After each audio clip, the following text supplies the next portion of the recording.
Rolling? All right, see. Hi, and welcome to our new podcast. I'm not going to look down the camera, bro. So welcome to our new podcast. We haven't thought of a name yet. We're working on that, so our name's soon to be released.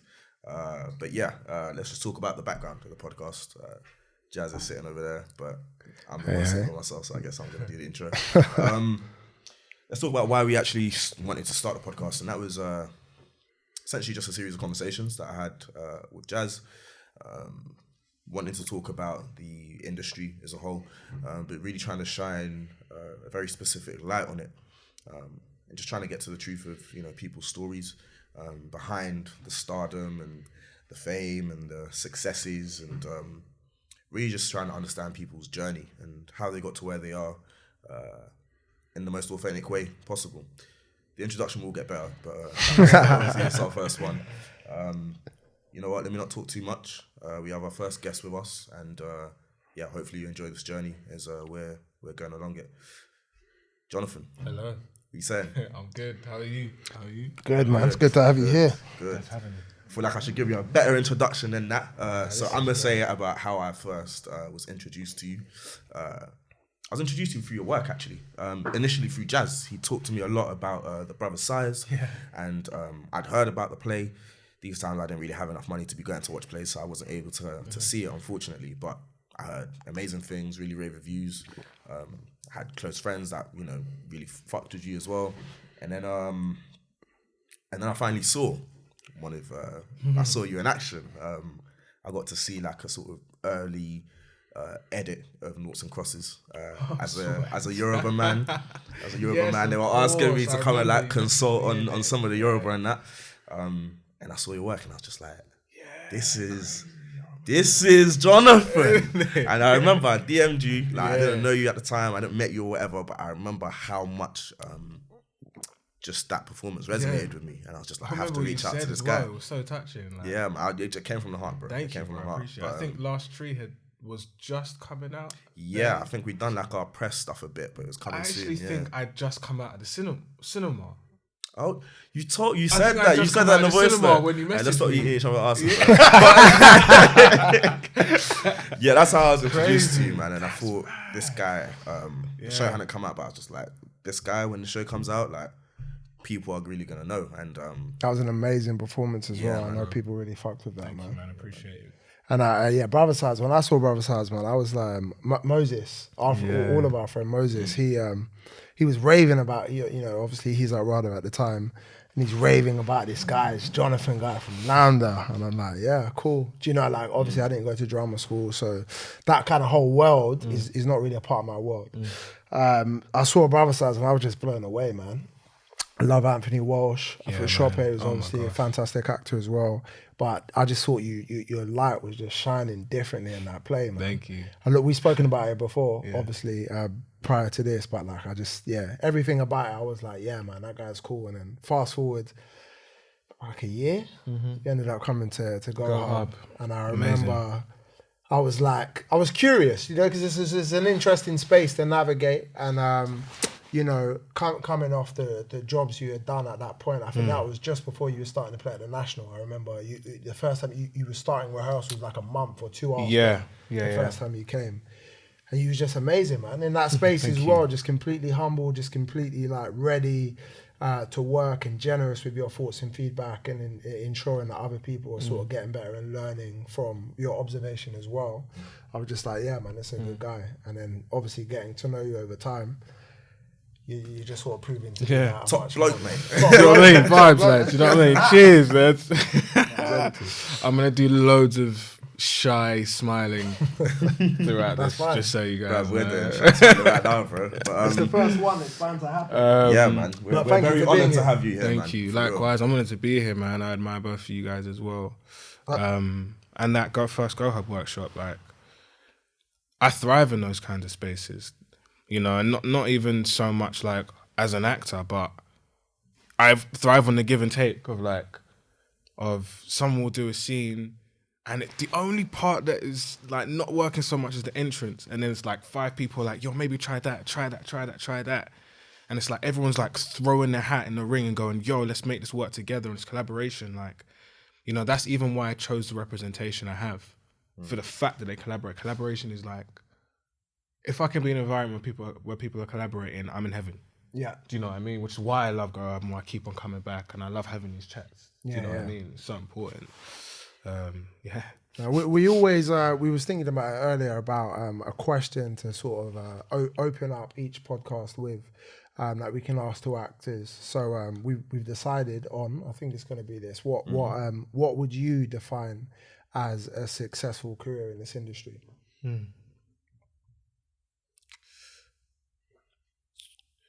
I don't want to give like a generic answer because obviously you see the memes where it's like, yo, my fridge is full, my bills are paid. I'm like, that's true. That's success. That is success, and I can't knock that, and I can't disagree with that at all. But like, we're acting is a vocation and it's a craft, and you have to dedicate most of yourself to it.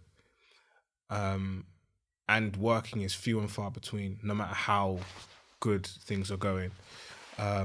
So I think success is being able to find consistent enjoyment at every stage of the process of getting what you want. I think. Do you know what I mean? Yeah. As in... Do you want to elaborate?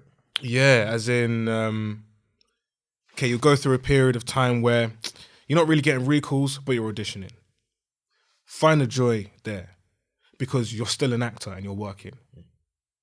You know, you're auditioning twice a week, once a fortnight, once a month. You're auditioning. Before you had an agent, you just wanted an agent. Before you ever had your first audition, you just wanted to do an audition. You know, I think, I'm going to be so abstract and weird. It's like always keeping close the person that dreamt about everything you have today. If you keep them close, you'll never be unfulfilled. If you keep the version of you that went, man, I'm scared to tell my parents I want to be an actor. If you keep that version of self close, doesn't matter if you only had one audition a month. You had an audition, bro. You crazy. Like, you got to learn someone else's lines, make a character, put it on tape, or go to a meeting, and you got to do what you love for a moment. And the ambition there is to make it more consistent, you know? So as you grow in an attempt to like gain consistency, that's success. I don't think success is something you meet. Success is a mindset. You know, I think you can be successful all the time, no matter how sparse your acting life is, or no matter how close together it is. I am not any more successful halfway through Noughts and Crosses than I am when I just got an email 5 minutes ago and I'm hoping that this is the next job. I'm just as successful. I'm just on a different stage of the process of whatever that job is or whatever that audition process is. So, yeah, I think, success in this industry is keeping close who you were before you had any of it. You know? Dope. Yeah. I find that quite fascinating because obviously in your introduction we spoke on a couple of the jobs that you've done. I guess arguably to some extent we didn't touch on one of sort of the biggest jobs on paper that maybe you've done. Do you want to talk about that in terms of how you felt with that job? You can talk about yourself. I'm talking about Wonder Woman specifically. Okay, right? Obviously, sorry, Justice League, DC, you know, that sort of big budget stuff. You know, maybe on the outside that looks like the sort of biggest successes. But actually, maybe a better question is, you know, what would you kind of define success? But what would you define as sort of your how would you define success in relation to that job? Because again, on paper, to a lot of people, that might look like one of the biggest successes you've had so far. Like I was saying to you guys like earlier, I mean, I was a bit apprehensive to even do the audition. Like I was apprehensive because, you know, I just come out of drama school and I had this like idea of what it meant to be like an artist of integrity. So, and for me, superhero films weren't that. Like, no offense to Marvel, DC, I'm a big fan. I watch all of them, but for me, Disclaimer. in it, disclaimer, massive disclaimer, hire me in the future. Yeah, like, despite that, I felt like, oh no, I had to do the really serious. I had to do Shakespeare. Like, what the formula that drama school made me think was the right way to be an actor. I was under that ideology, you know. But my agent was like, "Bro, you're not. Yeah, you're doing this." And I was like, "Yeah, okay, yeah, all right, yeah, you're right." Do the audition now, and you know, I forget about it and get it months later, and then do it, and then years later, in the midst of a pandemic, it comes out. And over the period of waiting, I do loads of other really amazing, exciting jobs and in varying degree. But Wonder Woman is the biggest project I've ever been a part of, but the smallest part I've ever had. Before drama school, because I did one job before drama school and post-graduating. Wonder Woman was the smallest part I've ever had. But it is my proudest moment. And maybe it's one of those moments where it will be my proudest moment for the rest of my life. And what specifically sort of made that then your proudest moment, as opposed to sort of all the other? Well, just the way I had to watch it, like, you know, obviously cinemas and getting pushback after pushback and everything, and I had to sit down and watch it with my family around an iPad connected to my speakers, my tiny little £9 speakers from Tesco's. Are they from Tesco's? Who knows? They're from somewhere. Great cinematic experience. Great cinematic experience, bro. We got some sweet and salt popcorn from Sainsbury's as well. Microwave, like what the full shebang. But no, that moment was my proudest moment because, like I was saying earlier, when I was at drama school, I didn't have a laptop. You know, I didn't grow up with money, you know, single mum. And I didn't have a laptop until I started working at the end of drama school. I didn't have a laptop until I was it like 20, 21? However old I was when I did Brother Size. That was the first time I ever had a laptop. The first laptop I ever bought was with that money. And I remember first year, second year, third year, I was like watching, I would be watching like a film or watching a reference or trying to find a character on my phone, like late at night, like this, like, and it was stressful and my eyes were hurting and like everyone around me had a laptop, like, or an iPad or something, but I didn't have it. I never had it, and I couldn't go and ask my mum for the money, and you know, Lambda was in West London, so rent was expensive, so I couldn't do these things. Didn't have access to this stuff. And I remember just like lying in my bed at night, like doing the work and going, God, like, please, I just need a laptop. I need something. I'm in need here, you know?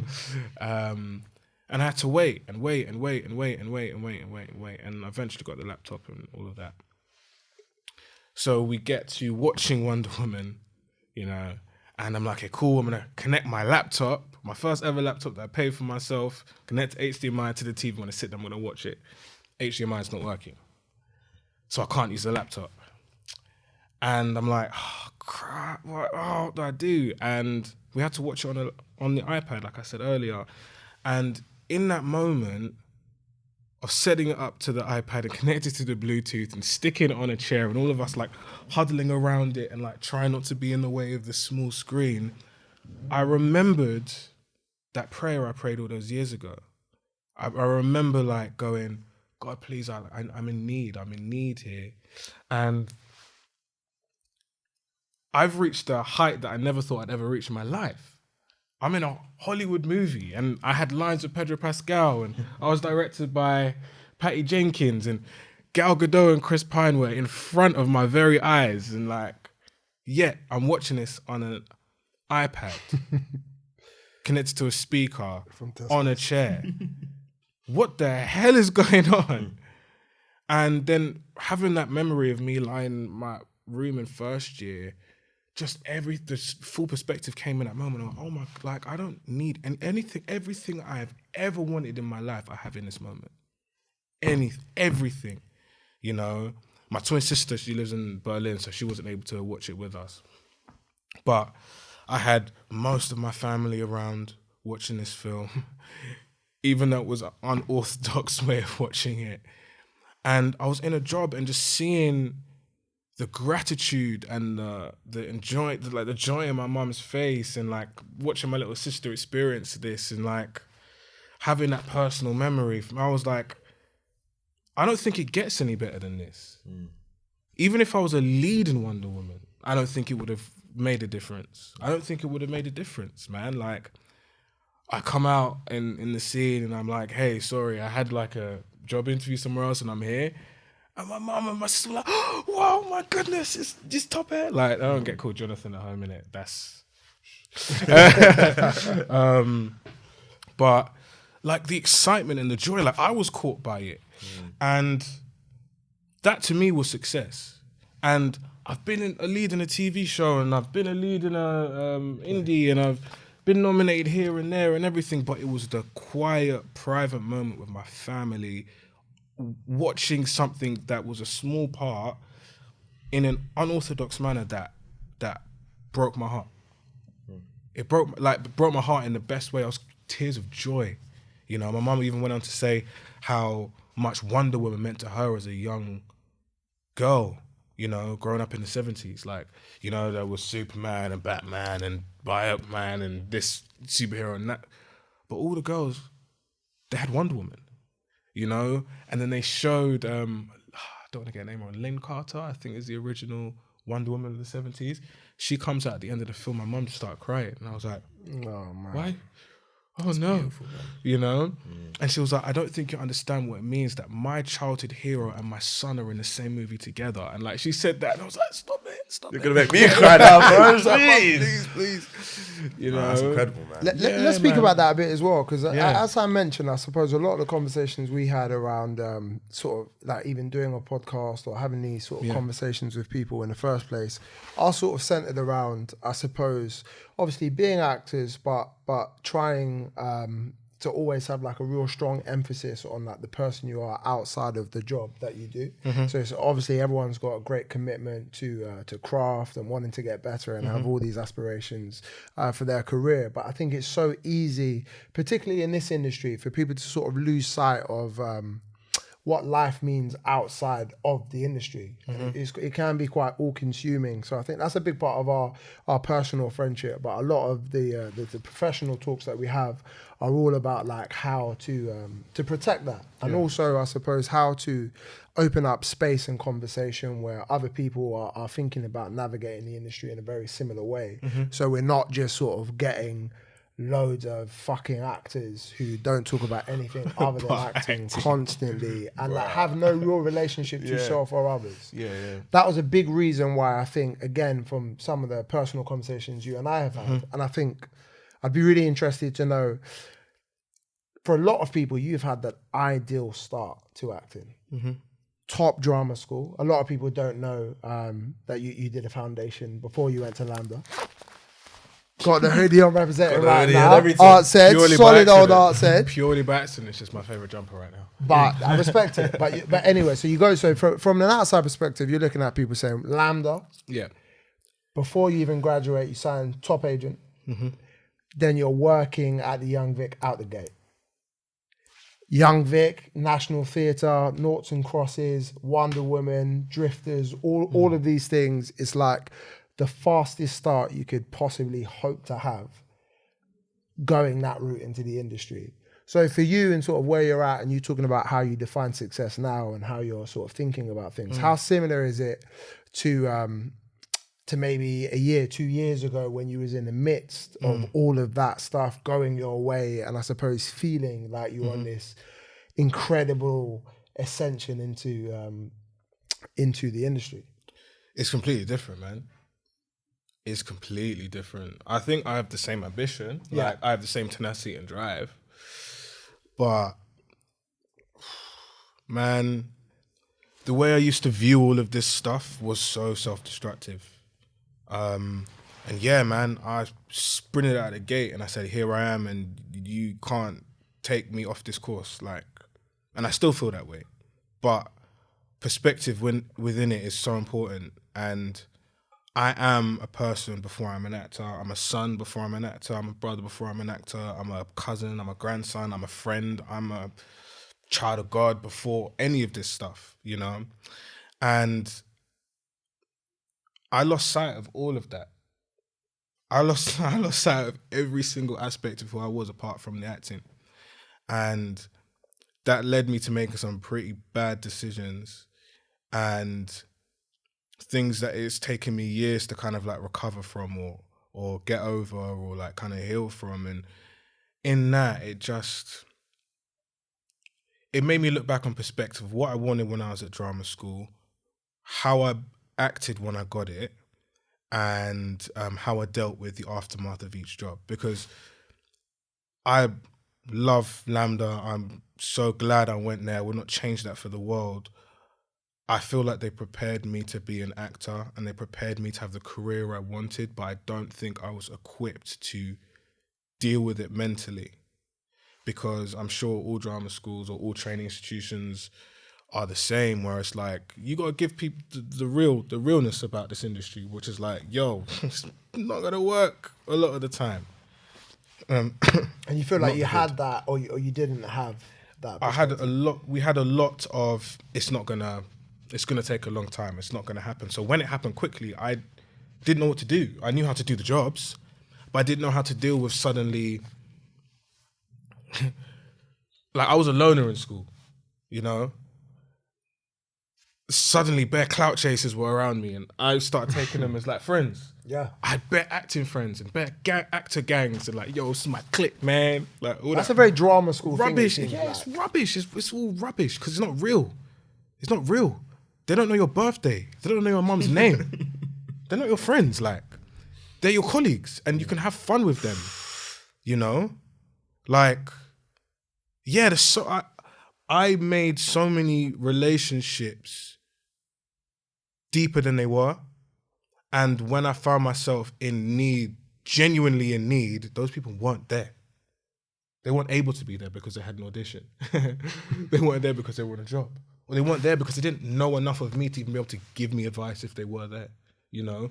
And suddenly I went, oh my goodness, I've like put my eggs in like the wrong basket, you know? And I know this sounds kind of peak, innit? Like it's, you know, I've made so many great friends by doing this. You know, I didn't really start having friends like that until I went to drama school and became an actor, you know.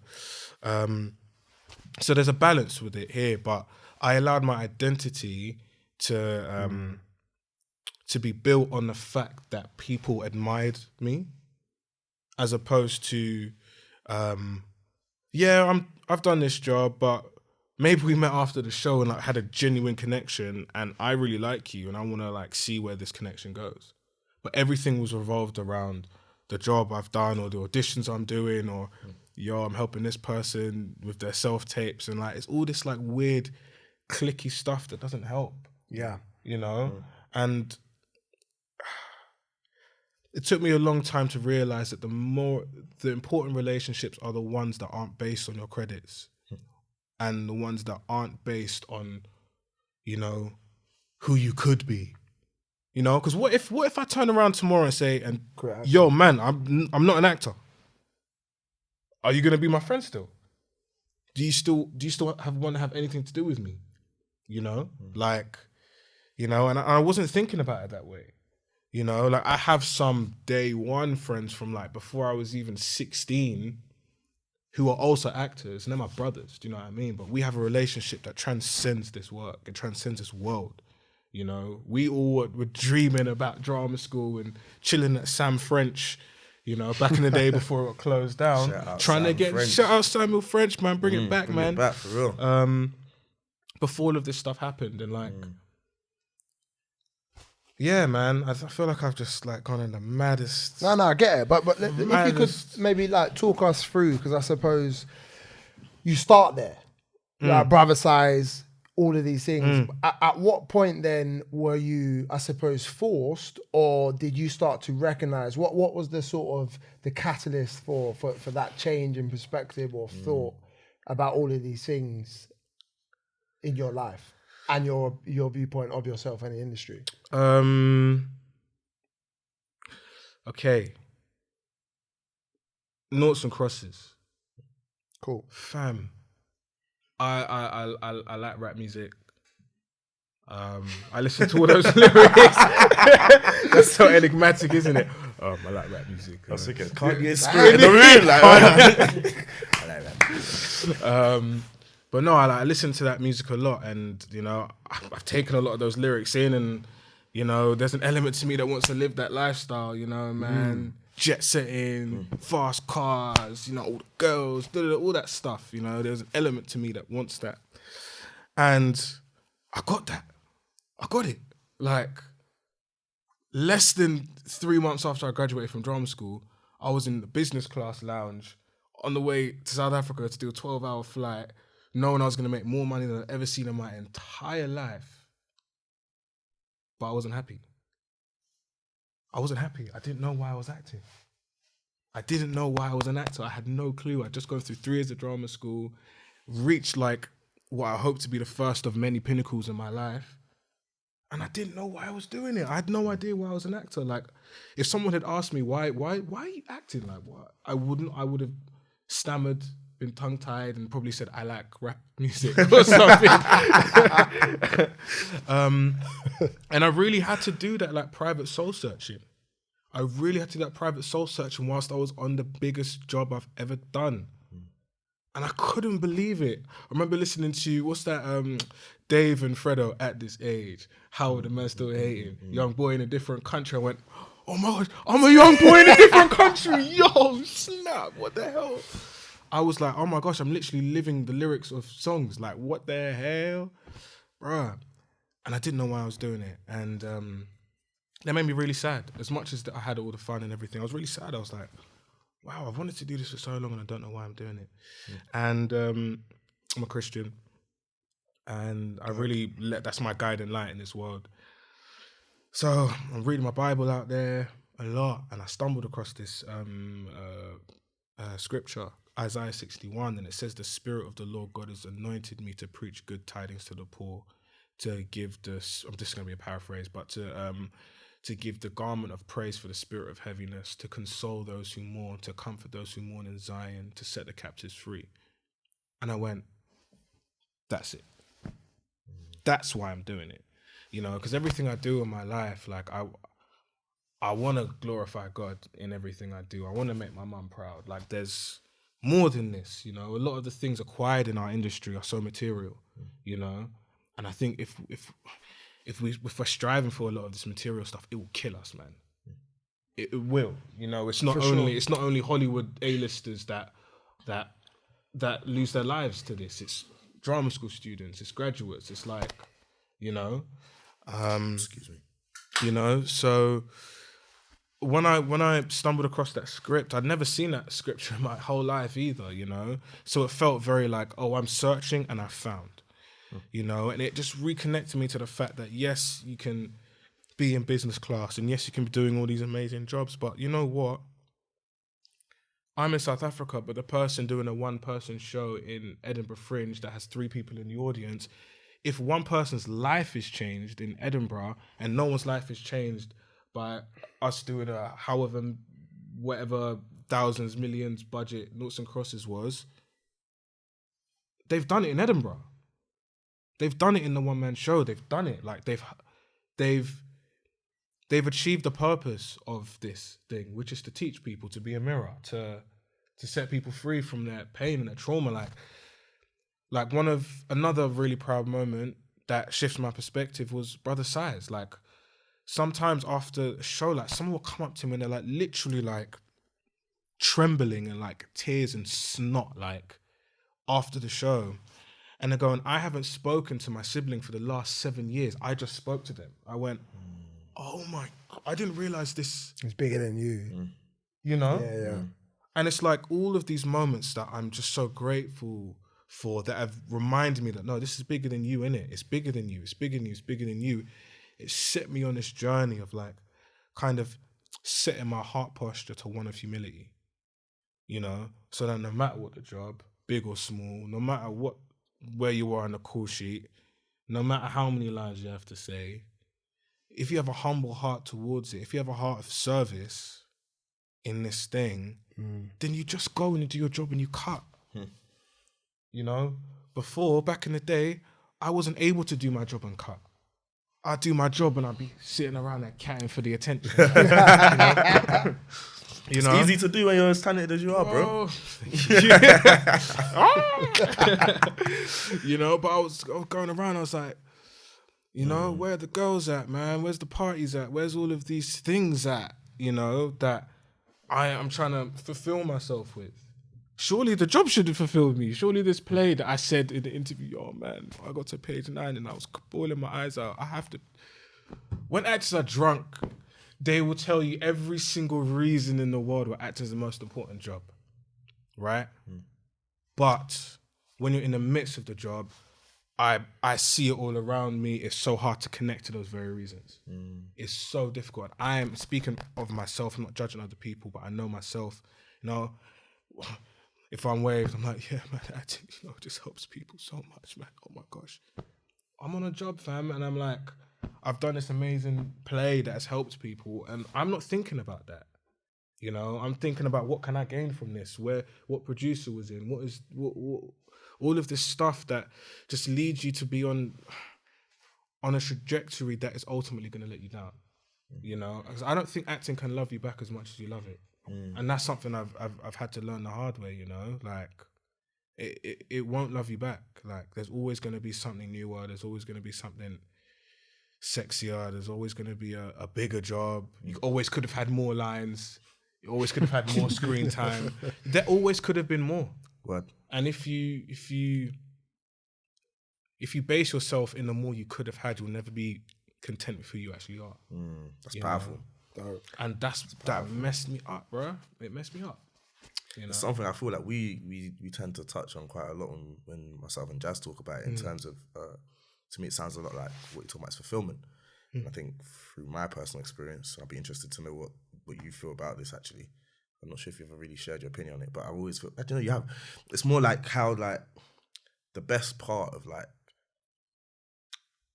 getting a job, right, or working on a job actually is the moment where you get that call to be like, you got the job, of that call. And you're like, oh my god, yeah, that's so fucking sick, and you and your agent are getting mad about it over the phone, and you're fucking gassed, and you give thanks, and you call your friends and your family, and just like, yeah, but after that 20 minutes to 30, that's 30, the validation. You gotta do the job. That's the thing that validates. I can do this. That's like everything after that is now. It's like you go from validation to like obligation. Now I'm contractually obliged. I have no choice. I've got to get this done. Because a lot of the booking a job is, I suppose, it's that kind of sense of like, is it even fucking possible for me to survive doing this thing? Because I suppose up until a point you're always like, boy, I don't know if it's gonna work for me, you know. Like, do you know what I mean? Until you know, I suppose you're financially set, or you've booked something that you feel like is going to open up other doors, and it feels like you there's slightly more security in what you do. Everyone's coming at it from a very similar place. Well, I think a lot of us lot anyway, you know, we're coming from very similar backgrounds, and like probably the first person ever in your family's history to try and do something within an industry that is so uncertain, so unknown. And it's not easy to for them to sort of get on board with that anyway. So like, unfortunately, you're sort of naturally, I suppose, slightly insecure or fallible about this sort of idea of your sense of worth or being in this place, because I don't know about you guys, but I didn't have no reference points for this. Like, I ain't got no boys that I knew, or like my cousins, uncle. That was my reality. So like, you're always, I suppose, trying to prove that to yourself as much as other people. But you touched on something, I think, with Noughts and Crosses that, again, me and Sam speak about quite a lot. And I think a lot of the journey, the best parts of it, like where I met Sam, is when the idea of an industry is that's not even coming to your head yet. Like you're just training and you're literally trying to learn how to act. Yeah. Then you have a room full of people who are like, you're committed to one goal, and like, because there's no ulterior motives, everyone's very supportive and loving of like your growth and of their own. And that's the focus. It's on the thing that we say we love. Then once I suppose you're looking at drama schools, if you go to drama schools, or you're looking at agents, I think everything sort of comes into play that unfortunately seems to like pull people apart, create that distance. You know, when the focus becomes about like what agent you're with, fake status, what drama school, you get all these status in what drama school, what agent, what job you're just on. It seems like people then start to how many auditions you what you're auditioning for. It's awful, man. All of that stuff, but that's what actors do. Unfortunately, it's disgusting. We've all probably been guilty of that, or to some degree. I remember when I got my first League of Gold audition. Of course. Are you mad? Yeah. Name drop. Hey, cast me. No, it's real though. It's it's kind of mad. It's really nasty, man. Yeah, word. It's essentially bullying. But it doesn't start that way. If we met, we was in a room, we all paid £5 or whatever it is to go to this under 16 workshop or something, and we're just there all doing the same movement around the room, pretending balloons are filling our knees, our chest, all of that stuff. We're just there purely for the love of this thing. Yeah. But then again, what the thing that me and sort of Sam talk about, and I'd love to hear your sort of perspective on this, as you spoke about the money and stuff and those jobs, is that I think from an outside perspective, and I think a lot of people help sort of perpetuate the idea of things being this way. It seems like once your face is on TV, I'm a millionaire. No, you're not.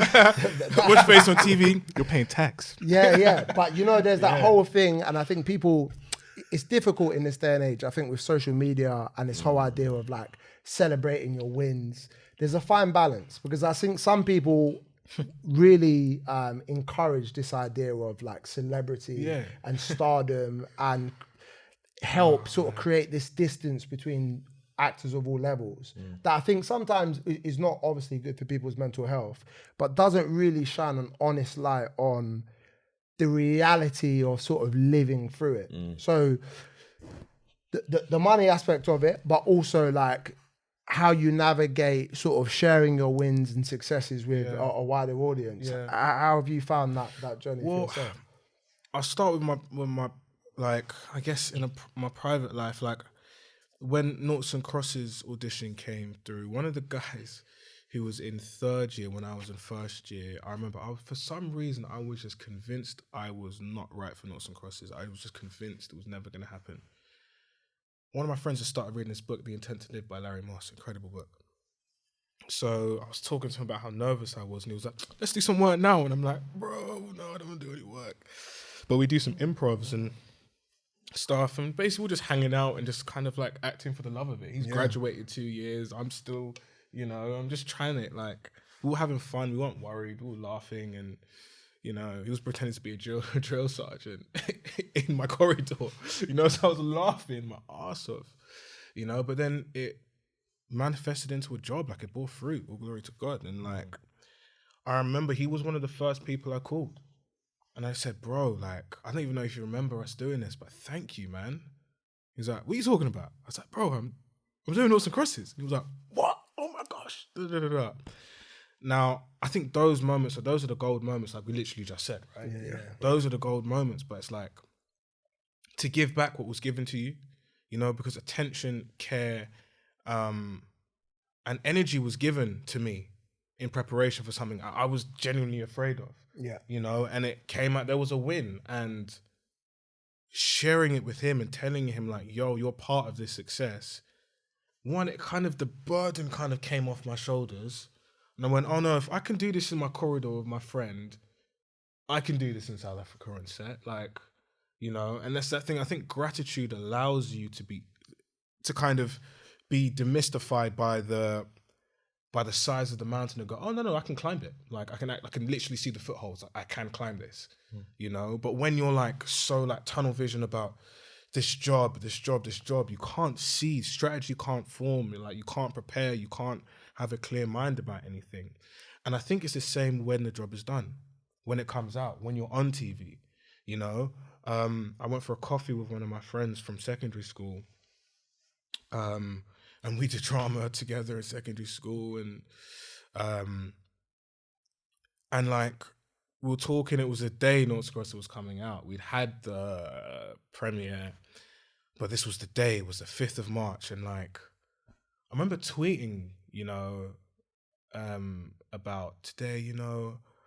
I was almost bullied out of this dream. I nearly didn't do acting, but I surrendered it to God, and look at it now, today my TV debut comes out, and like I was expecting just like people from Lambda and like people from my personal life to like people like, hey, well done, man. I remember when you used to want to be a rock star and had like a blonde streak in your high top. Well done, growth. And I got like 6,000 likes and however many thousand retweets, and suddenly the potential of like fame and stardom like went, here I am, hello, hi, this is the thing that you've kind of wanted but also kind of scared of. Here, I'm your friend, what's your name? And it was not a nice feeling. And I went for this coffee with my friend, and like we're sitting down and we're talking, like, how you feeling? You excited? I'm literally like, like I'm literally doing that because I wanted to throw up. I wanted to throw up, and I've never felt so alone. I never felt so alone. I went, imagine this was a lead in a Marvel movie that was coming out today. Imagine I was whatever superhero next. Imagine I was in Blade or something, and today is the day that it comes out, and Twitter, and like for the first time you're getting more than 20 likes, and like all of this like crazy stuff that you've always kind of gone, that's gonna happen for me one day. But when it really happens, you're like, oh my goodness, how do I survive this? I went into fight or flight mode, and the only way I could survive it was by trying as hard as I can to be grounded, speaking to my friends, calling my mum, telling people how I feel, reminding myself, this is not forever, this could change. They might hate the show, this show might do really well, maybe you didn't make the edit. All of these things, like as soon as like this thing started bubbling, I was like, okay, cool. How can I be normal and not be a slave to this feeling or to this moment, Like, I didn't have an audition to distract me. I didn't have anything apart from who I am, and I had to try and find it in myself. And I'll be real, I didn't find it. I didn't find it until I went home that night to watch the first episode. And my mum had cooked, and the neighbors came round, and I went, yo, these guys have known me since I was 8 years old. But my voice was like this, and I used to cycle up and down the road like that. Those people were there. My neighbors, my mum, my sister.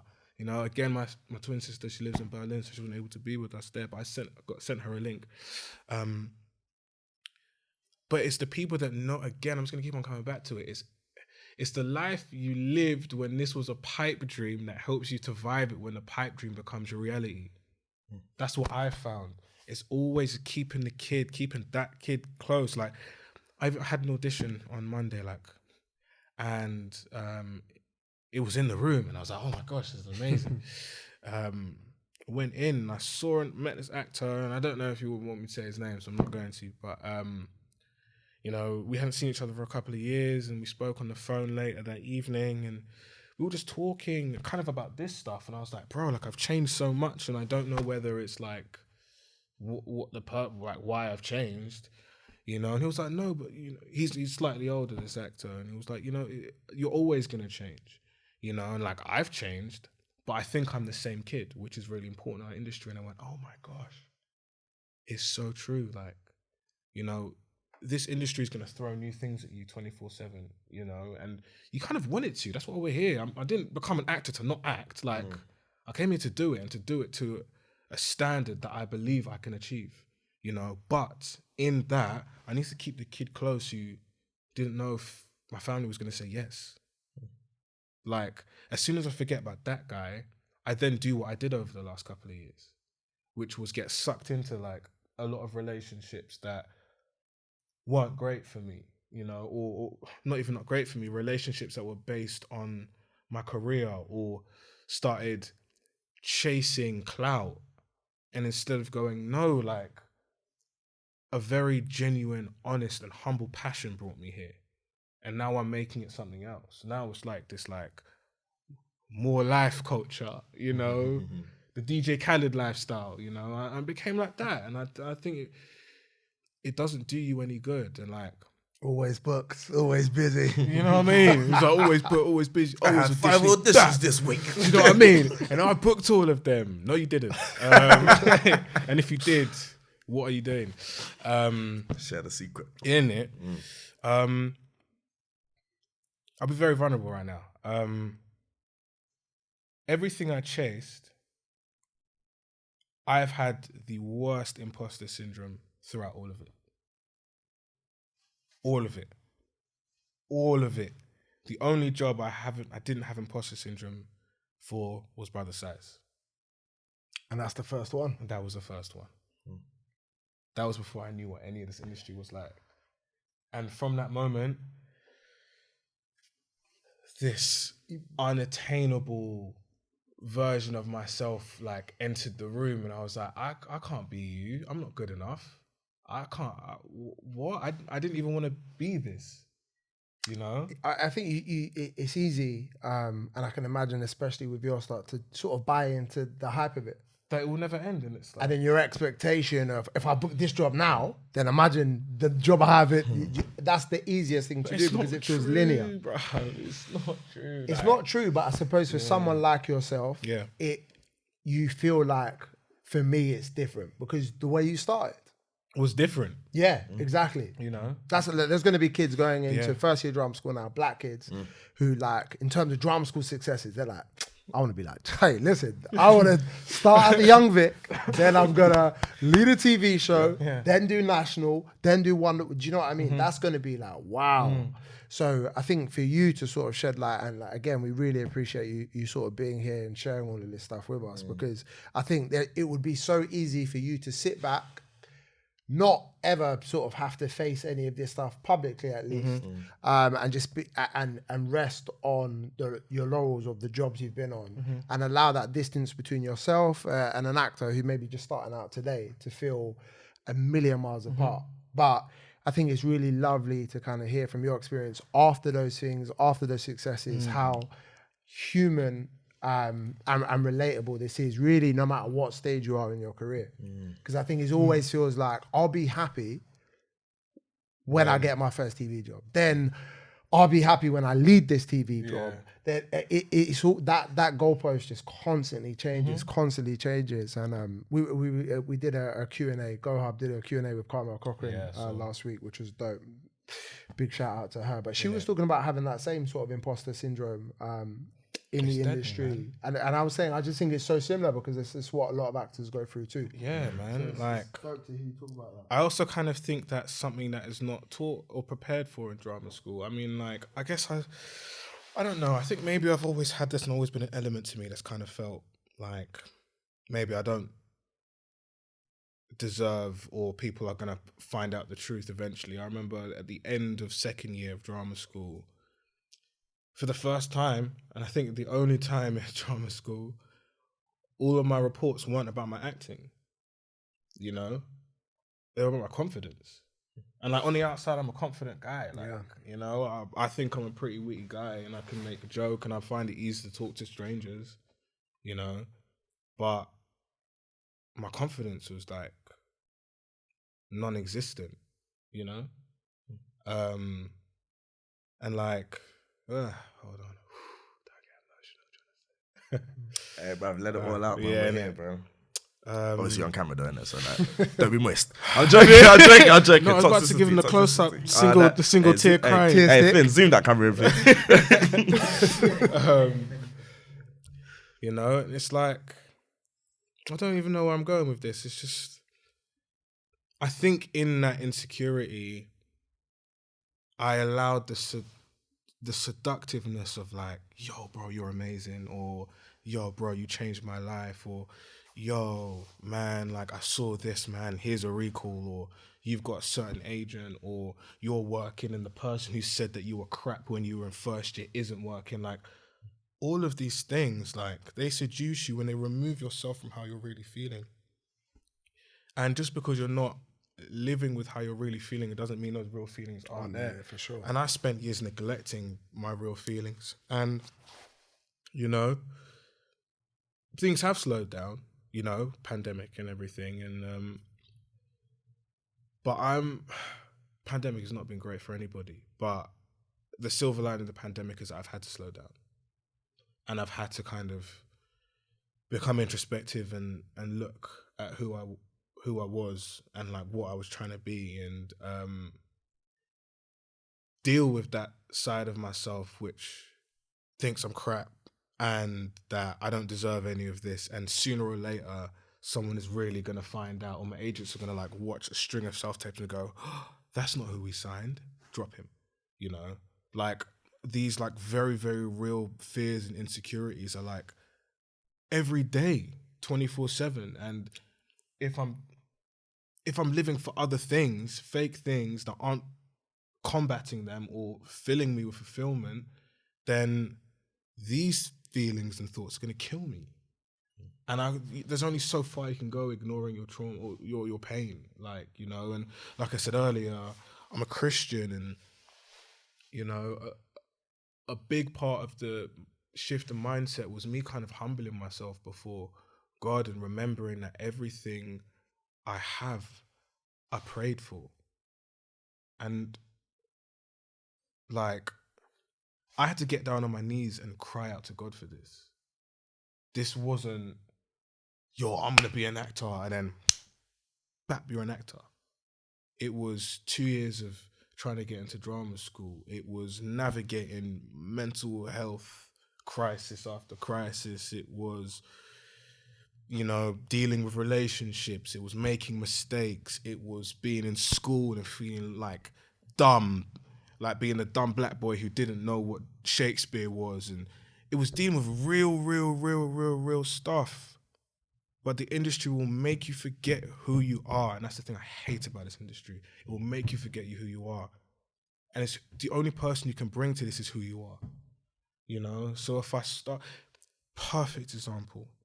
And I really thank you for this. I actually don't think I thanked you enough for this. The Biffalong list came out.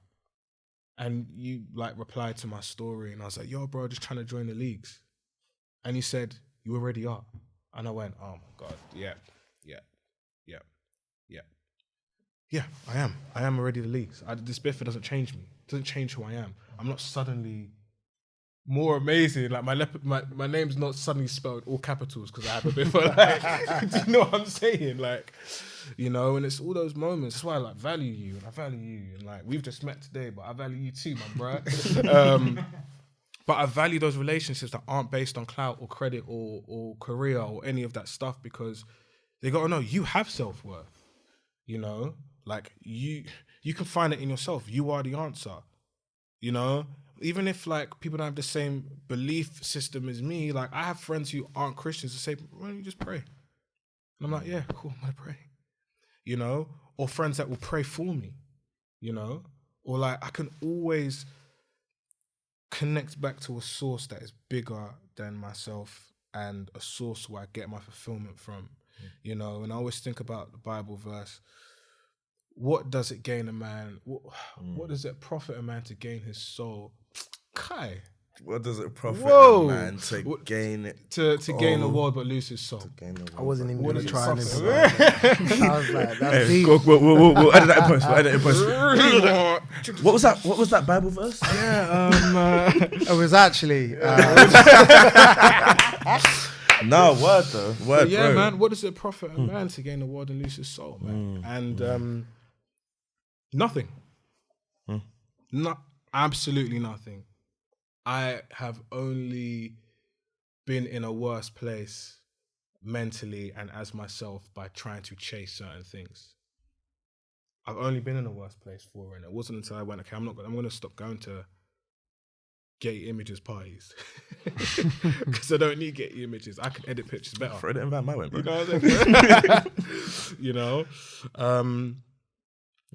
Yeah, man, there've been a couple of moments here and there, and I just think it's so important just to be close to the version of yourself that had none of this, because that version of you, even if I remember when I used to be like excited every time I got a phone call from my agent. Like I was like, oh, they're calling us. Okay, what are they gonna say? Wow, you know? I was like, wow, I have an agent. Whoa. I didn't have an agent once. Like, I didn't know where the hell I would begin. I used to type into Google top 10 agencies in London. And I went through the list and I went, everyone's done that. Wow, imagine being with Independent. Imagine being with Markham Frog. Imagine being with Curtis Brown. Imagine, wow. Imagine, you know? Yeah, gotta imagine it no more, bro. Don't have to imagine anymore, but suddenly it's not enough. You know? And I'm trying to get back to a place in my life where the things that I dreamt about that kept me awake at night when I was 12 years old are enough again. You know? I think there's something you said earlier before we started recording that I found to be really profound. We were talking about wisdom. And, you know, you were saying that you wish you had that kind of wisdom before, and you wish, you know, about praying for all of these things, you know, the agents, the jobs, the, you know, maybe what you defined as success at that time, but what you wished that you prayed for was the wisdom.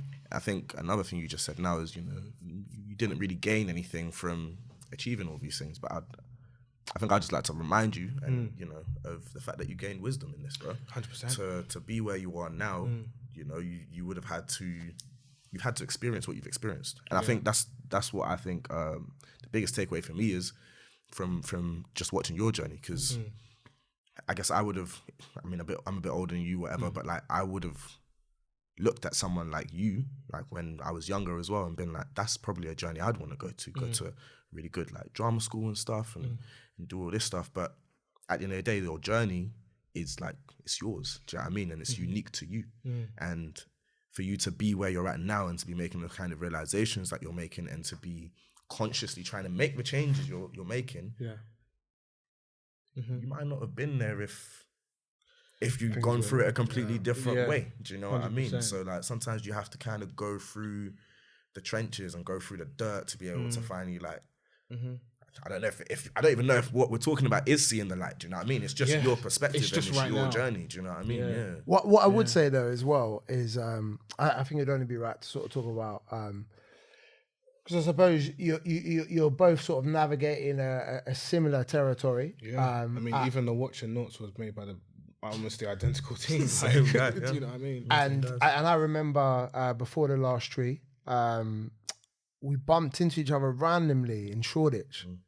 I don't think I'd seen you for a while, maybe before this point, but it was, I guess you had a completely different experience up until the last street than sort of like Jonathan. It was, I suppose, a lot more uncertain and less maybe what felt mapped out at that point. And you were doing it for a while before the last tree came. You had other jobs and stuff before that, obviously. But I remember we saw each other outside the station. You were just like, your energy had shifted a lot from the last time I saw you. And you were not in any way sort of done with acting or anything like that, but your focus had shifted a lot. And that felt like part of the infancy stages of your sort of like spiritual awakening and spiritual journey. And then fast forward, I think it was like months after that, you had booked the last tree. So you sort of went through this before having that break. So I just wonder how much of what Jonathan spoke about resonates with you, or also how does it differ with, I suppose, a much slower ascension into booking a job like the last tree and then going on to the Watch, and then again he's about to start something new tomorrow, which I feel is going to be equally as amazing as all the ones so far. So I just wonder how what's that difference between your journey and Jonathan's? That's a really good question, man. I wasn't expecting to be asked a question on the fucking podcast. I feel like we had to. Do you know sooner or later, innit? Yeah. I'm gonna have to We've got throw to something speak at you about as well. But yeah, man, that's a really good question, bruv. Without trying to think too hard about it, I guess it was actually quite similar. When I deep it, you know, we were talking about how I think the three of us came from pretty similar backgrounds, and we probably agree that we don't necessarily have that many people to like look at as examples of doing the things that we wanted to do and that we're doing right now.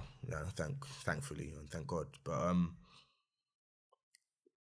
went to a wonderful institution that has produced many talented actors in Lambda, and thankfully I went to one of the same where we met each other, Jazz, in Identity, the Identity School of Acting, and being there, we were in those rooms with our friends and our colleagues where we were fostering dreams and goals about what it is that we wanted to do, fostering habits, helping each other with self-tapes, giving each other, like, similar to what, we're doing at Go Hub, but in a much more sort of,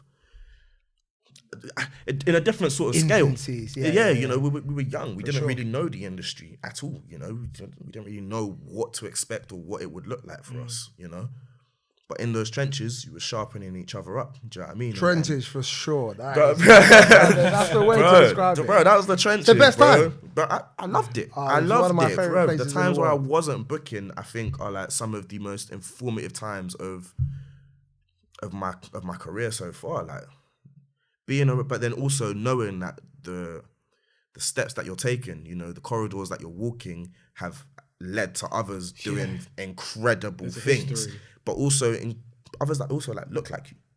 Do you know what I mean? Like, aren't even that much older than you. Yeah. Others that are going on to do huge things like, we're going to say it, Star Wars, bro. People that are like leading Star Wars. People that are now doing things in Black Panther. People that are Oscar nominated. Do you know what I mean? People that are doing crazy Golden Globe nominee type people. Do you know what I mean? I think for me, having those sorts of people feel like quite close just meant that no matter how much, It felt like it was it felt attainable. achievable. No matter how much these things seem like lofty ideas, at the end of the day, there's people that have walked the same journey as you in their own way that are doing it. So how unachievable is this thing really? Yeah. If you don't believe in it, then that's probably more to do with you and your belief and maybe how much like you can actually see or have faith in your thing. And I think actually a lot of what you've spoken about is to do with faith. It's about not necessarily buying into the proof of this faith, but actually just trusting that actually, I was that guy that actually didn't believe this at once. And I prayed for it hard. Yeah. And I worked hard for it. I mean, I believed it. And then all of a sudden these things became real. Yeah. And then having to then learn how you navigate and deal with that. Yeah. Do you know what I mean? Like for me, The Last Tree was great, but it was an indie film. I remember my agent at the time was always telling me like, oh, got to manage the expectations. You don't know what will happen with it. It might never even come out. I'm just like, oh. At the time I was like, what do you mean it might not come out? But you should be gassing me. But at the same time, actually, that's the reality of it. And having a perspective on these types of things, knowing that, just because you do something that may be sick one day, don't mean you might not work again for another 2 years. You better be like, and you might not even willing. be happy with it. You might not even like it. Yeah, man. You might not even like it. You might not even like it. It's I think those are the sorts of things that I was like trying to consider, because I don't know, man. I think it's just easy to buy into the hype of things, but like the reality of it is like nothing lasts forever. At the end of the day, once you've done that job is done, regardless of how people may react to it. It's done. You've done it. You might learn something in those reactions, but they're not gonna validate how you felt about the job because you've done it. Do you know what I mean? So I very much resonate with everything that Jonathan said. I think this is the reason why we probably came into each other's lives at the time that we did as well. Do you know what I mean? Like, it was off the fact that I watched Noughts and Crosses, but it hadn't come out. I wasn't trying to clout it. Do you know what I mean? It was just like, I saw this guy on the screen. I heard some, it's a cool guy. Let me just reach out to another black brother. Like, congratulations on your thing, bro. Like, keep shining. So, yeah, man. I don't know, but that's kind of always been my mentality. Like, I love what you just said. Like, about not buying into the proof of the faith. I've never ever thought about it that way. It's like you abstract. Again, I speak in a lot of metaphors, and I need to find a way to not do it. Man, it's beautiful. So you plant a tree, or you plant a seed, and it grows into this tree, apple tree, or whatever, and you're so obsessed with the fact that you've got apples that you forget to keep on looking after the tree, and the tree dies. You know, and I think it's kind of like what you're talking about not buying into the proof of the faith, like not buying into the perks of it. Do you know what I mean? You know, and I think, I think that's a big takeaway. Like, I've been trying to find a way to phrase it, and that's just the perfect phrasing of it. Like, not buying into the proof of the faith, because the faith comes. It's a heart work. It's an internal work. It's a heart work. And it's all the things that take you away from the heart. They don't help. And I'm trying to be careful not to sound like bare self-righteous or whatever. Because I still have my days. Like, as none of this is figured out. A lot of this stuff like that I want to be more wholesome. I want to be less concerned with the fruits of my faith. I want to be less concerned with the big jobs and hopefully having a BAFTA one. I don't want to care about that stuff, but I do, you know, and I need to find a balance between going, no, it's okay to desire things, but it's not okay to base my identity in them, you know? Process, man. That's man. Yeah, I've still laughed, had a great time, auditioned, got close to things since I didn't get the BIFA nomination. If I let that BIFA only being longlisted for the BIFA define me, I would have been depressed. I probably would have said no to you lot. I would have been under my duvet right now, crying into my pillowcase. But you can't do that. There's more to life, man. Like, I've got a twin sister and a little sister, and my little sister's in year 8, and I moved back home last year just because of the pandemic and everything. And it just shifted my perspective again. Because I look at her and I go, okay, cool, well, you're obviously from the same family that I'm from. We have the same principles and the same ideologies, and we are a Nigerian family, and there are expectations, and our mum is really great. Like, my mum was like one of the only people in my family that was like, yo, you're good. I gave birth to you. So if you need to do this, do it. But that being said, I know there's pressure. There's pressure from grandparents, uncles and aunties. And it's not that they're nasty. It's that they want a stable life for us, you know. But now I go, okay, my journey can be an example that, you know what, my little sister can dream of doing something crazy and it'll work. It will work. It will flipping work. And anyone that's going to tell you it's not going to work, family or not, can come and chat to me about it. Because I am living proof for my little sister. You know, if she turns around and says, I want to be a hairdresser, fam, someone's got to cut the queen's hair, fam. And they're making peace. Like, do you know what I mean? Right. You know? And I speak to my twin sister about this a lot as well. And she does a lot of audio design out in Berlin. And she has to listen to a lot of other podcasts and help them along and all that kind of stuff. And she's been saying a lot recently, like, she's really feeling the pressure right now as the generation ahead of Gen Z going, their parameters of success are going to be dictated by our generation. Like, the actors that wanna like blow and do or go to this drama school or not go to drama school, they're looking at you, they're looking at John Boyega, they're looking at you, they're looking at me, they're looking at us lot, our generation. So if we don't believe that we are already doing it, then we're selling them a template with holes in it. So that's got to be full. I think we need to be full of ambition, full of humility, be objective, and be passionate. Do you know what I mean? Because in the generation, light work, you know what I mean? But I think also as well, what's really interesting about that is I do think, there is a generational thing, but I think it's so easy to sort of disregard the sort of like black actors who are sort of like the generation or 2 generations older than us, because I think we stand on their shoulders, man. yeah, but also their grind was just so much different. There was no opportunity, and I think this is a great thing because obviously the representation on screen and stage and behind camera obviously needs to be drastically improved. But there was no initiatives or focus on like, let's get black people more involved in stuff. So I can't even fathom the sort of grind that like your Adrian Lester's, David Harewood's, Nicholas Pinnock's, those actors to get to where they are and still be around now. That's just one thing. And not be jaded. You're talking about one person in a whole year group across maybe all of the drama schools. Bruh. And still being able to survive, stay in it and earn a living or good living at where they are in their life now.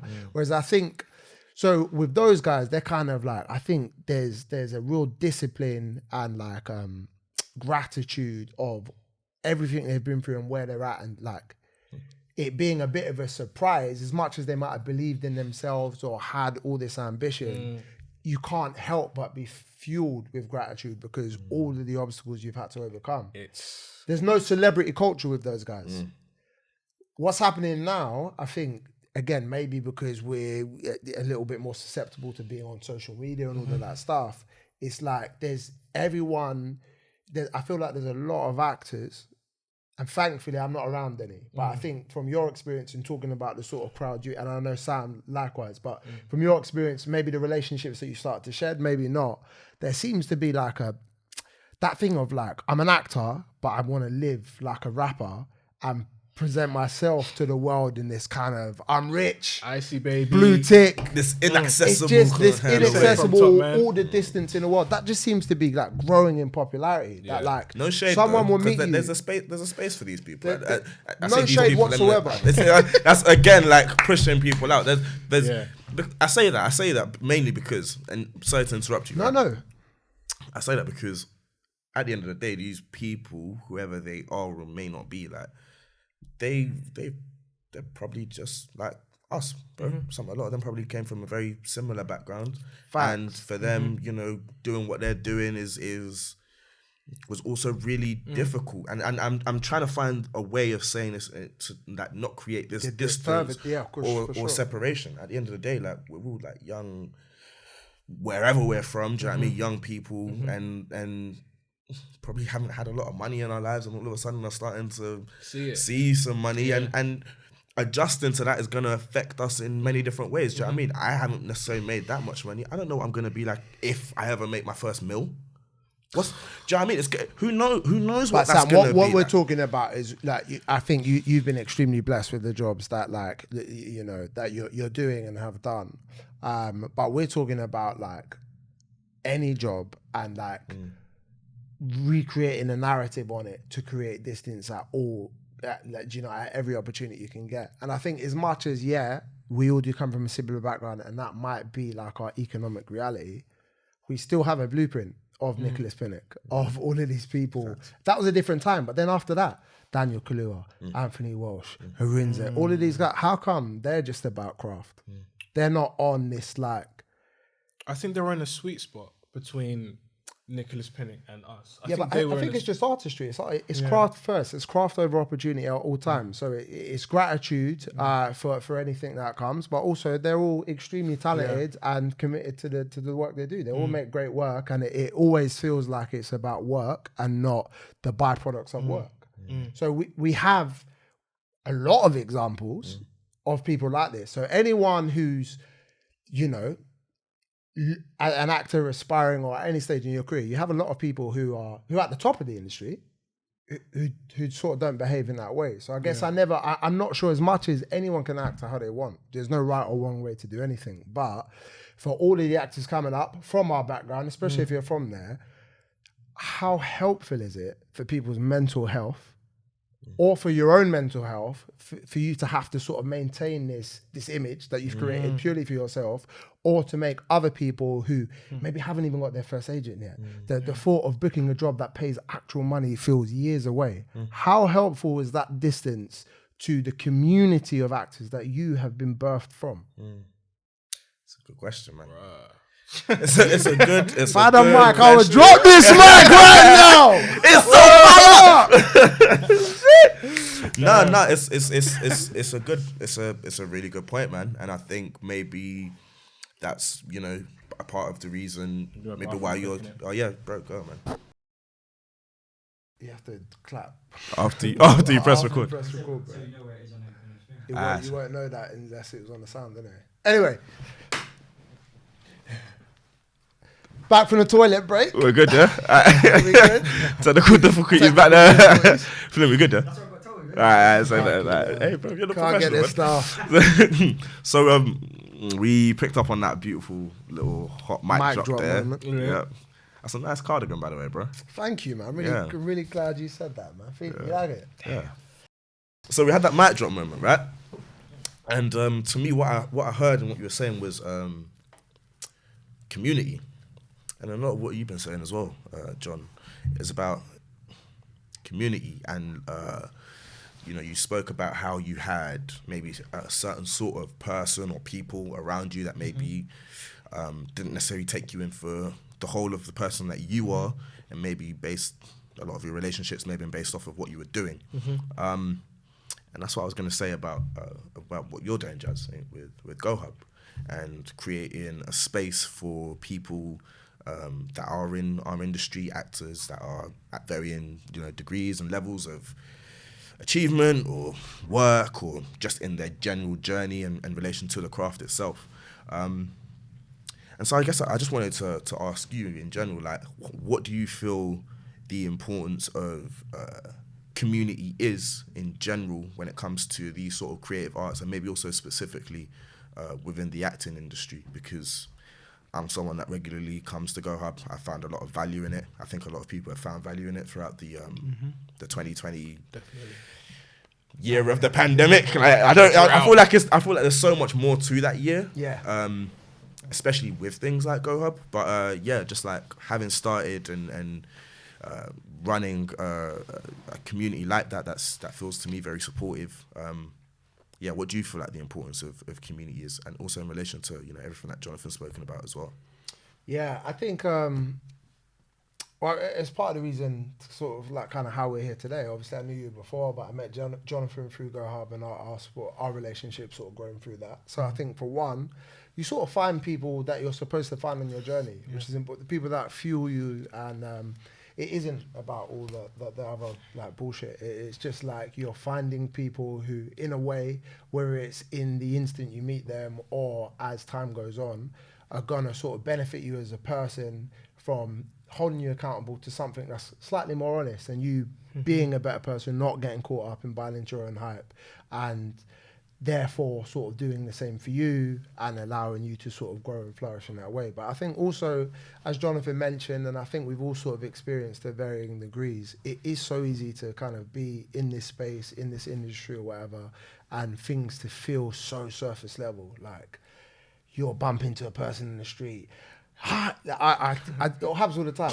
How's it going, bro? Yeah, good, man. I'm just waiting to hear back from this thing. Or I think I'm gonna move. It was like, bro, I didn't even ask. I feel attacked. I want to know how you are. Like, do you know what I mean? But we do it, and we can be on the other side of it as well. Because, bro, half of the time we're just trying to convince ourselves that like this thing can work for me, and then you know, so there's a bit of like defensiveness that kicks in, even if someone's just asking a really honest, genuine question. So I do get that, but I think it can be such a lonely sort of journey and thing to navigate anyway, because you're constantly battling that doubt. And I think there is this idea in lots of industries, but mainly in this one, where it's about like positive energy only, like best face on, like speak it into existence, let me portray success and all of those things, and then everything will happen, which is, I think there's space for that. I think a lot of that stuff is great, and I can understand the sort of logic behind it. But it doesn't necessarily allow me and you to sort of link up and speak on a level like, bro, I find this hard at the moment. Like, do you know what I mean? Things aren't really maybe going the way that I want them to go at this point, or I'm not happy with this, or I did this job, and do you know what, bro? I know like you think this is sick and everyone's congratulating me, but I didn't enjoy it. Or like, yeah, I earn money, but like 6 months later, 9 months later, that money's gone, bro. Because like I'm at a point now where maybe I don't want to work a part-time job again. So like this money isn't just like boom, I've got it and now I'm sitting on this forever and it never disappears. I also have to live and survive. And like again, I think coming from our background, earning money or doing any of those things, it is about you obviously because we all have ambitions. But like you got a lot of other people to take care of. So like that everything sort of stretches way further than maybe if like you were already sorted in that way, like financially, and that was your upbringing. But like for a lot of us, that's not the case. So I think it is so much more important, not just young black actors, but like maybe just young working class actors, everyone who's from that same background, to be more honest, to support each other, to help each other, because that way we're going to get better. I'm going to do your self-tape with you, and bro, I want you to book it, even if we're going for the same thing. Because if one of us book it, but I just think the people you're around, success breeds success, iron sharpens iron, and like the people you find yourself with, especially if it's organic and you're not trying to just pally up to someone because they're doing well. I think that it's an indication of where you're at in life. Completely, and it might be hard. I understand the idea because you hear all this all the time. It's that like you'll be friends with someone when you were both grinding, then one person takes off way sooner, and then it's so easy to feel like, I don't even want to be around that person anymore because then it doesn't make me feel as maybe successful. I don't feel like I have the same sort triggers of... insecurities. It triggers insecurity, which I understand. But if things are proper, if the friendships are real, if that love and support for one another, doing well, even if it's in direct competition for the same job, it's going to fuel you all to go on so much longer. And I think a lot of those guys, maybe what was helpful, the generations before us, is if they had actor friends, they were all battling something that sort of naturally breeded a togetherness. So like, regardless if they really fucked with each other or not, they knew, boy, if we're in this thing and we're working, we know we're doing all right, and we've gone through the same thing. And I think that there just needs to be more of that now, because I think it's so easy to like stunt on people, like what agent you with, all of that stuff. And I get it, everyone wants to be with those agents, everyone wants to book those jobs. But without the makeup of people around you, it's just a job, innit? At the end of the day, they're jobs and they come and go. And after you do them, like there will be some things that will last the test of time, that people will always remember you for. God willing, if you get those jobs. But otherwise, but no one's watching that shit anymore. And if it's always based on that, it's really fickle anyway, because people love you when it's your moment, when the social media starts rolling out. I'm going to repost my boy. No one knows my boy my boy. Came through the trenches, blood. You know what I'm saying? Once that's done, they're not posting. Do you know what I mean? Like we were just talking about it in the break. Jonathan's doing music now. Like, do you know what I mean? I'm like, it's dope as well, by the way. Like, I think that's so exciting. But you want people We'll plug that at the end of the episode. But it's true though. You want everyone to sort of fuck with that and support you, because it's about the same supporting you. It's if you're my boy, bro, I don't care if you start selling bricks tomorrow. I'm going to bricks as in like house bricks, like with sand and cement, all of that. Exactly, shit. Brick and mortar. But if you do that, then I'm going to plug it because you're my boy. Bro. Do you know what I mean though? It's just the honest truth, because I support you. You're my friend. It's not. I'm not supporting. I'm not a fan of your career, bro. I'm a fan of seeing you grow and flourish and like how your energy changes. And I think that's really special about Go Hub. You can see it. It's that like a lot of the time people are finding their very first acting community. I think the idea of workshops anyway sometimes can be really shit. And I think we spoke about this your first one, because a lot of the time they are very much like, wait until this person fucks up so I can say I'm better than them sort of thing. Whereas like obviously that's not the case at Go Hub. Everyone's for the most part in a really good anyone position. can pattern you with a exactly. But you open yourself up to it. We talk about this all the time, bro. You was coming off a job, going into another job. For you, it'd be so easy to be like, and Sam, obviously you're there all the time, but like you could easily be like, I've passed that kind Sorry, of... do you know who just hired me? Thank you. Yeah, do you know what I mean? You could be like, I'm past that whole that. training thing. Yeah. But so to put yourself in a firing line like anyone else, I think it's like, that to me is a great indication of, you know, I'm here for the people, but I'm also here for the craft. I love this thing. It's not just about me. We're all neeks, innit? And once you forget that... boffins of this thing. Yeah, bro. Sure. Once you forget that, you'll stop learning, bro. Damn, I bought like 3 acting books off Amazon the other night. You know? And it's like, I don't ever want to stop learning. But like, read them, that's a different story. However, but they're there. They're on the bookshelf. The actual like the buying. Exactly. Exactly. What books were they? The Actor and the Text by Cicely Berry.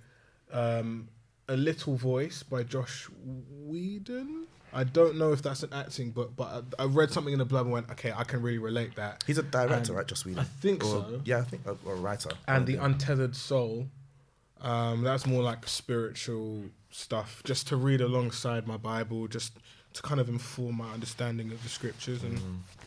And but yeah, we're neeks, like, and like, I love it. Sometimes one of my mates called me at like 3 a.m. our time, but he's in Canada, and he just sent me like a random text about something he thought about acting. I was like, yes, he's cooking, call him. It's like 3 a.m. we're like geeking out about like, yeah, listening is like amazing at like 3 a.m. and like I couldn't sleep after that. I just went on my like phone notes. I was like, so listening I think is about this and this, and I'm like, right now I feel alive. I feel alive right now. I feel so fulfilled in this moment in my bed at 3 a.m, pausing whatever show I'm watching and just thinking about it and ruminating on it and trying to like put it in my own words and like inform myself emotionally. So next time I am blessed to be given an opportunity to do what I love, I can be even more informed, you know? And like being concerned with the proof of success, it takes you away from that. It takes you so far away from that you might not even be able to work with a director or cast in the future because you're like, you've spent so much of an in-between time trying to cultivate this image that cannot survive in a real rehearsal room. Especially when you're working with older actors, they've got kids, they're married. They're like, yo, I'm leaving rehearsals early because I got to do the school run. My wife's a doctor and I drew the short straw, so I'm doing the school run today. I can't come on that crazy hype. On that, yo, man, I'm just going to the pub. I'm just going to... Well, it's been so long since I've been out. What's that? The pub outside the National called again? Understudy. Yeah. Understudy, man. Oh, bro, I used to go understudy and just like walk around and like hope people will see me. Like, oh man, I used to be such a waste man for all of this stuff, man. But it doesn't survive. You'll never survive. You won't have longevity. You won't last. You won't last. But also, I do have to say, it's easy to judge people that are in this stage, you know? When I was in this stage of my thinking and of my life, it seemed like the only way to do it. If I knew it wasn't the way to do it, I never would have done it, you know? And I think it's really important to consider the fact that if you don't have a blueprint before you do what you think is right, and networking can turn into a monster that eats you up, you know? And for me, in my head, I was networking. Yeah. I was like, yo, okay, I need to be friends with this person because you know what?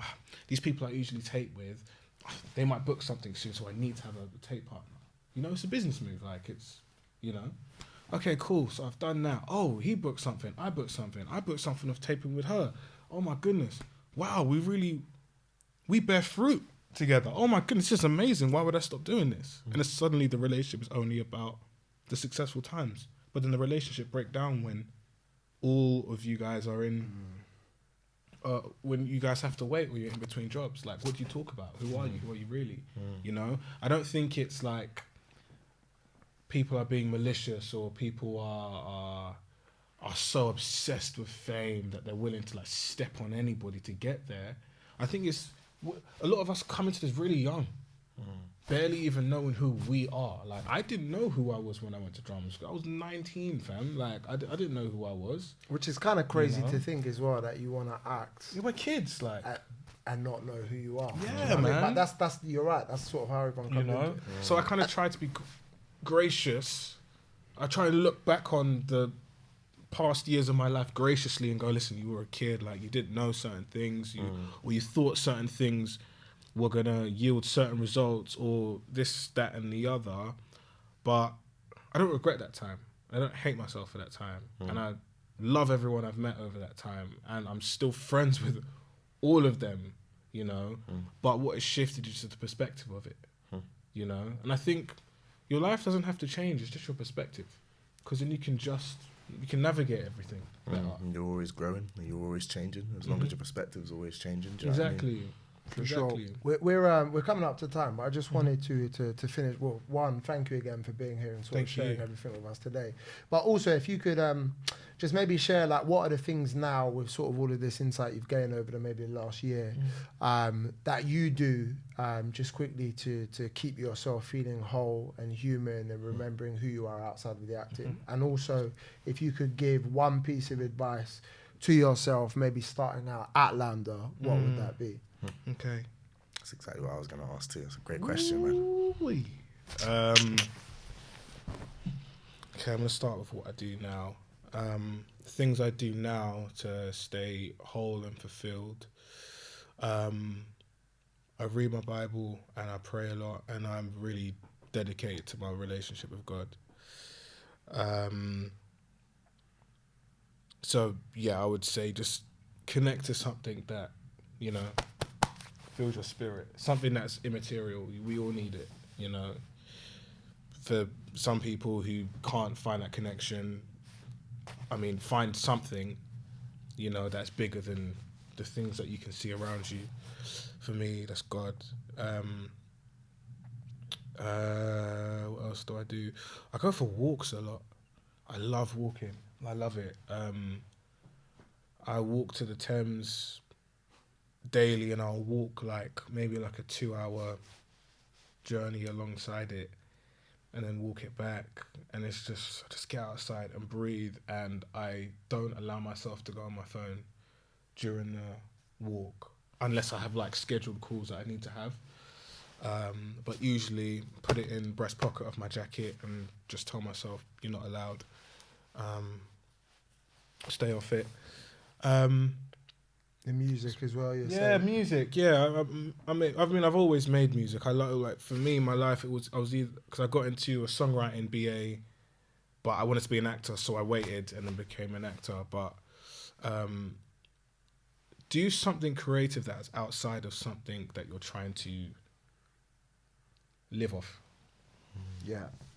You know, I'm not trying to live off music, in any way, shape or form. If one day you hear on Capital FM and the number one hit of the week is Jonathan Ajayi's Engine Head. Engine Head, I am just as surprised as you, because I'm not pursuing that in any way, shape or form. It's just a way for me to get That my will probably feelings happen out. now as well. Yeah. That's the, You've spoken it into existence, Amen. bro. That's probably what Amen. happens. You're not focusing on Amen. it, and that's how it unfolds. Innit? Gosh, I'm going to start focusing on acting then. And Yeah. advice. The advice that I would give, it's what I said at the end of that tweet. Let me get it back. That was a You were great talking tweet. about this tweet. Yeah. You didn't even read this Jonathan tweet out. didn't read it. Nah. When I saw it, that was, I think I called you and I was like, nah, I think that's when I was And like, you said you had a Jonathan. conversation Yeah, with we had a Jonathan. conversation Yeah. about this tweet. And then, but I just think that sort of is very much about a lot of the stuff we talk about and the whole reason for this podcast.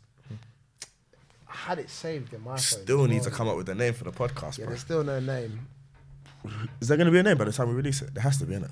I mean, Subject to change. I've got it here, you know. Oh, no, I don't, because I've got a new number, don't I? You should call it subject to change. It's an idea. We know who not to go to. Bro, you didn't even blink. What do you mean? Bro, no, I took it. I You was just like, looked at me ooh. like, bro, you okay? Do you know what? It's because I have an idea in my mind, innit? no. But I Oh, just you have an like- idea of a name? I do. What's it? Share Nah, it. man. No, 'cause it might be Jonathan good. just said that I can't not now, innit? I can't not. After that look I just gave it, that was savage. Fuck. I was thinking about industry or industrious, but spelled in a certain way. So industry, us, or industry. Do you know what I mean? Because we're talking about community. And, Yeah, I feel you. Yeah, we're I trying to see it. make, we're all, being a part of something. But, it might not work. It's an Industrious. I can't find this tweet, man. Damn. You tweet a You know lot. what? You know what? I You know tweet what? bare, bro. If it's not there, we'll put it. We'll find it and we'll put it in the. I in can because remember we're it, taking though. our time. These guys gonna have to. Post it. Yeah, I just found it. Hey, come on. Hey. Okay. How long do we have?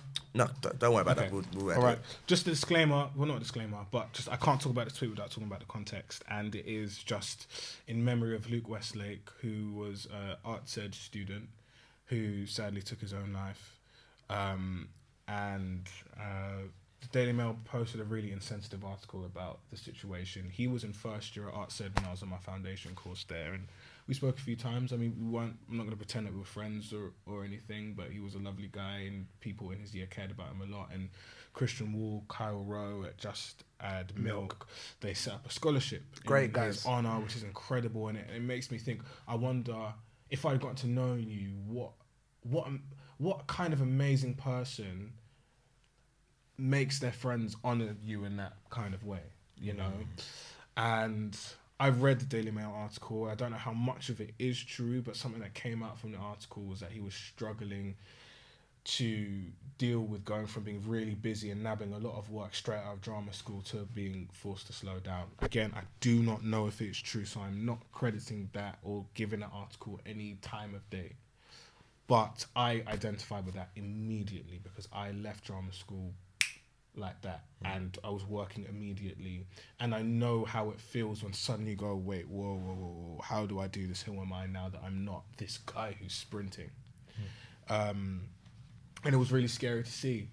You know, I remember talking to my mum, and she was like, I read it and I couldn't even finish reading the article because I was thinking of you, and I was like, you know, I could have that could be any of us. It really could be any of us, for sure.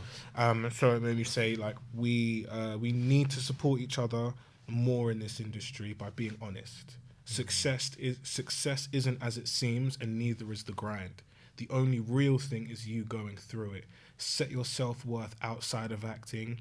Keep people who love you, not your credits, close and love them back. If I was to give any advice, it's the end of this tweet, which is set your self-worth outside of acting. Keep the people who love you and not your credits close and love them back.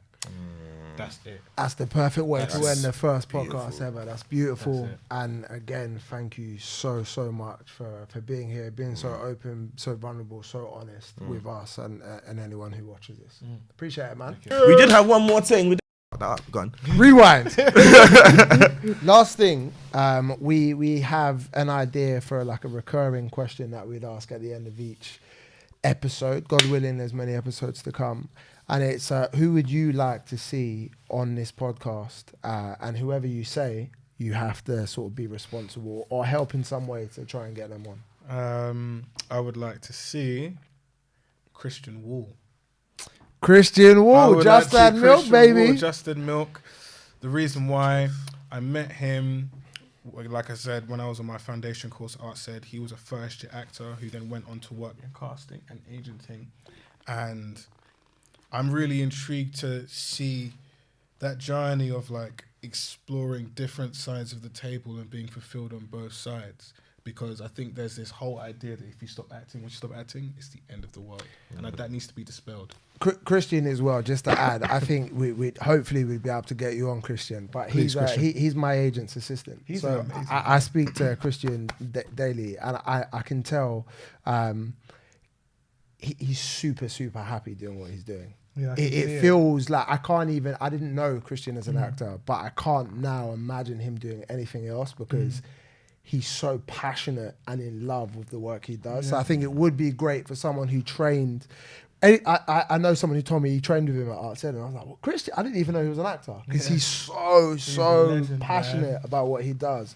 So he would be great to see going from one super passion, which is already a sort of a mountain in itself, to then doing something else pretty quickly out of drama school as well, and then finding so much love. And he's climbing, he's progressing. Oh, he's doing fantastic. He's amazing. He's in a great place. But be nice to meet him actually. So yeah, let's try. Christian, we're trying to get you on, man. But thank you very much. Challenge. Jonathan. Thank you, Jonathan. You out, bro. Take care, man.